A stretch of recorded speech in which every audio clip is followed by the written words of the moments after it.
All right, I think we have time for one more quick question. Richie asks, have you read 4,000 Weeks Time Management for Mortals by Oliver Burkman? If so, what are your thoughts? Yes, Richie, I've read it. I blurbed it. Yeah, look at the back of the cover. Does no one read the blurbs anymore? I gave it a nice quote.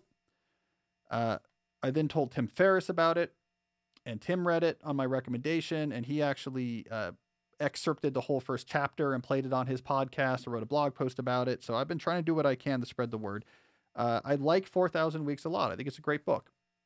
And the premise of the book is we have 4,000 weeks, roughly speaking, to live. You can't do all the things you think you want to do. So having a value-based system of productivity in which I got to get all these different things done, and that's where I'm going to get my self-worth. Through the quantity of high-end accomplishment is a sucker's game because you can't do all those things. All right, so what next? And that's the question that Oliver addresses. Once you realize when you're his age or my age or Jesse's age, we're all roughly the same age, that like, okay, well, I'm not going to do this, and I ran out of time to do this. And if this was going to happen in my life, I already would have had to been on the road to this about 15 years ago.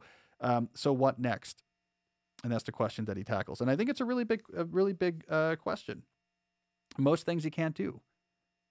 You got to choose a few that matter and do them and enjoy them and go along for the ride and be resilient when that ride doesn't go exactly where you think it would be, and course correct when you can, but also recognize that, maybe this vision you had is not going to quite be that vision, and still be able to enjoy the wonder and grace of life nonetheless. And I think that was the message Oliver was making. And it's a message that a lot of people were ready to hear, especially in this post-pandemic moment where everyone got disrupted and are asking these questions about what is the deep life? What do I actually want to do? So it was a perfectly timed book. It did very well. If you have not read it, check it out. 4,000 Weeks. And if you want to hear the first chapter, look at Tim Ferriss's podcast from last month, I believe. And you can actually hear the whole first chapter online.